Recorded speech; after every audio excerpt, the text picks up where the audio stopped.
Boris Johnson has unveiled the most radical Queen's speech in a generation with measures to toughen up criminal justice, invest in the NHS and deliver on the people's priorities.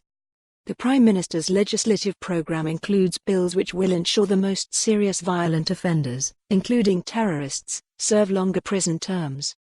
A royal commission will be established to improve the efficiency and effectiveness of the criminal justice process, and the government will enshrine in law a commitment on the health services funding, with an extra £33.9 billion per year provided by 2023-24.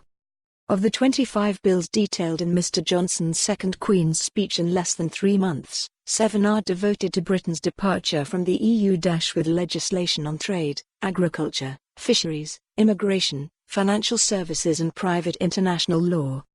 The Key Withdrawal Agreement Bill, WAB, which implements the PM's Brexit deal, would allow the UK to leave on January 31 and deliver an implementation period until December 31, 2020.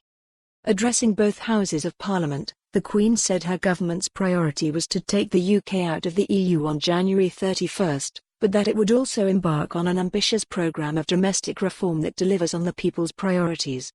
She said the integrity and prosperity of the UK is of the utmost importance to my government, amid fresh calls from the SNP to grant Holyrood the power to hold a second vote on Scottish independence.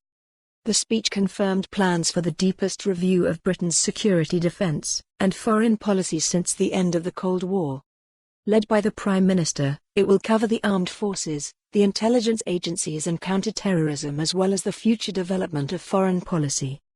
The government will look at whether the Official Secrets Act needs overhauling in the wake of the Salisbury chemical weapons attack as well as considering whether there is a case for updating the treason laws.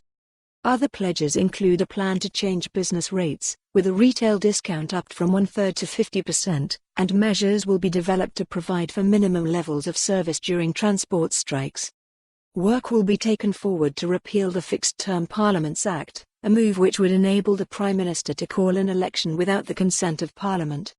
And the government will set up a Constitution, Democracy and Rights Commission to look at the broader aspects of the Constitution and develop proposals to restore trust in institutions and in how British democracy operates.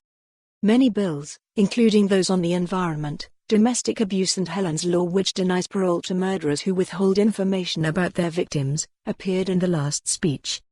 The speech contained a commitment for minis. For more on this story, visit the news article link.